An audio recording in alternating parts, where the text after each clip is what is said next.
So that's why this is the only light ray, because you go through sometimes if you complete this, you don't even stay in Jupiter, which is wisdom. You utilize straight intellect, Mars, Mercury, and shit like that. Go straight to Saturn.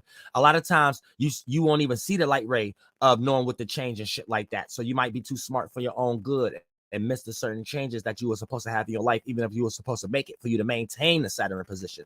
And you end up trying to fight a position, and slowly but surely that position end up being very low because you fighting to stay high. And the higher you go, the harder you fall. Now, for the most part, when you do go through Uranus, right, you're able to take the center path and have equilibrium when you're utilizing Saturn and Neptune. So you're able to keep the right things and be in la la land as far as your imagination in the right area, and you're not carrying nothing that holds you back. So when you go to Kether and this motherfucker shit, you're able to transform peacefully with a goddamn smile in this motherfucker shit. Now, let me go to another one real quick. So basically what you just seen was this.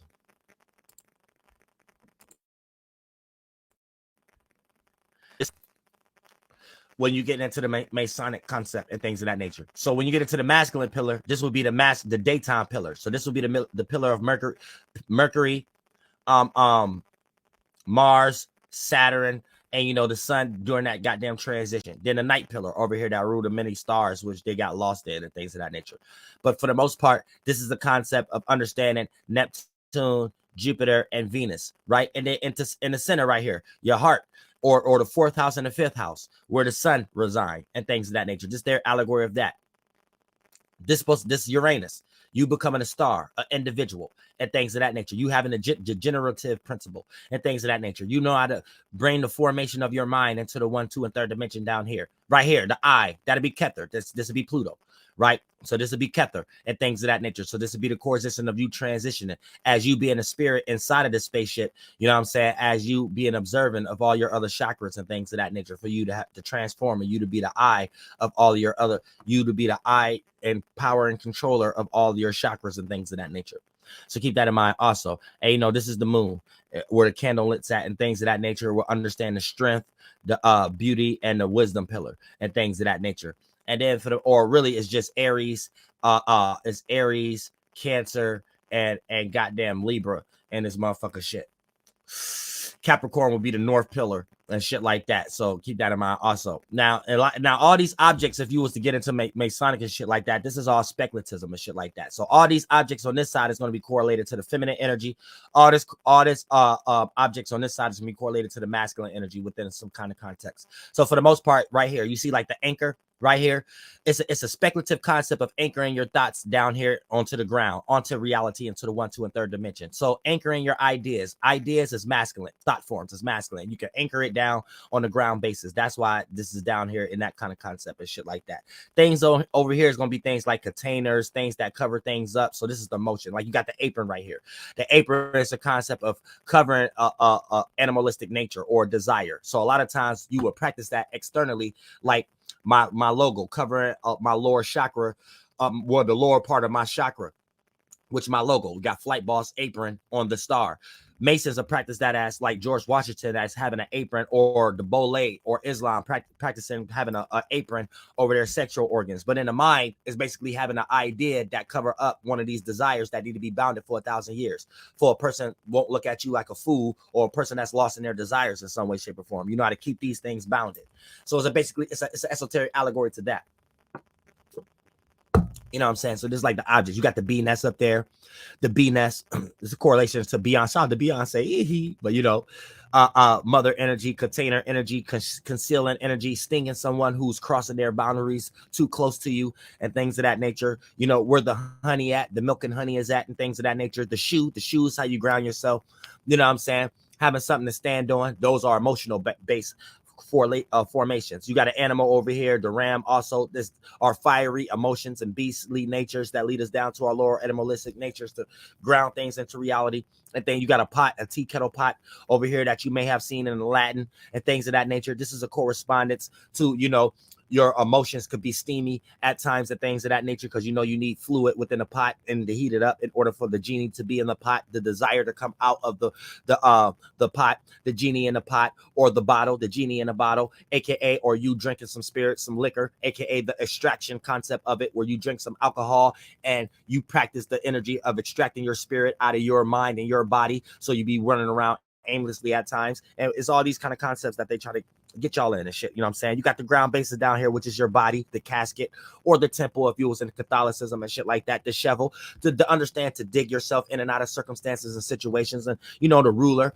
and the little hammer and things of that, or the gaffle, you know what I'm saying, to even to know to stamp your time, to be disciplined, you know, to correlate your time of the day with the ruler. So the ruler is a correlation of how they looked at in Egyptian time of the 3 months per 4 seasons and things of that nature. So for the most part, that'd be the fire elements, or the Father, Son, and the Holy Spirit. So that'd be what, 6 a.m., 2 p.m., 10 p.m. And if you could correlate your day as, you know, waking up in the morning at 6 a.m., my bad if I said 6 p.m., but 6 a.m. If you could wake up in the morning at 6 a.m. and, you know, start your day all the way to 2 p.m., then 2 p.m. will be like your leisure day of, you know, organizing of how you're going to, you know, express what you was formulating of getting organizing, or how you was going to participate in the day from 6 a.m. Now, for the most part, from 6 a.m. to 2 p.m., you're going to start the day and start to express it. That's why it's rush hour and things of that nature. Then, you know what I'm saying, you're starting to prepare for your leisure or relaxation time, or your resting time, or your pondering or reverse memory over the day, which getting it to 10 p.m., which is the Sagittarius time and things of that nature. And that's how you correlate that from that aspect. Also, understanding the ruler and the gaffle. You know what I'm saying? Now, for the most part, but you got a lot of objects up here. On this side, you got the houses. You know how you logically create a house based upon the horizon. So this would be the Noah's Ark going from Aries to Cancer and things of that nature, or how you give a rise to thoughts from your 6 a.m. to 12 p.m. to the point that, you know, when you forget a thought, but it's in need based upon the conversation that you're having at the moment, you may find yourself making your eyes physically practice the ritual and spell of looking in that direction of your horizon, as the spiritual allegory of you taking that thought that you're giving a rise to from your 6 a.m. to 12 p.m. to bring down into reality, to create your Noah's flood, aka express what's going on inside of you, or your beastly natures that you made light enough so they don't be depressing on your Noah's Ark, to convey to other individuals, so, you know, everybody don't get washed up under the current because you're making everybody on guilt trips.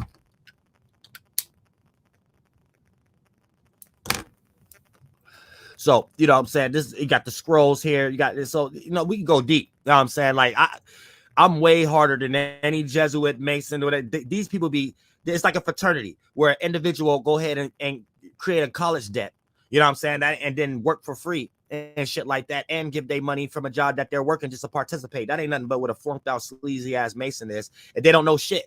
Where, you know, these little lectures I'm giving y'all right now, I'm making it very simple to y'all. So when you do go deep into it, now you understand how to utilize your own speculative energy within your own life, to the point that you could just be walking upstairs within your bedroom, but make that a speculative allegory to the point that you're becoming successful in something that you want to become successful in your life. So before you walk up the stairs, you got an intention on your mind that when you walk up those stairs, that's an allegory in your mind that you're becoming successful in whatever that in the third dimension you haven't experienced yet that you want to experience. For an example, let's say that you want to get a job that pay 25 hours a motherfucking hour. Right now, for the most part, you're getting ready to walk upstairs. Practice this every day. When you walk upstairs on your mind, as soon as you get up on the stairs, that's on your mind. You're creating a world of a body, because your mind is how we create your first body. And in that imagination, in that astral projection, the astral traveling, you're actually creating that experience. You're like, oh, okay, oh, I'm signing this, like you're doing shit, right? In that whatever you're trying to manifest.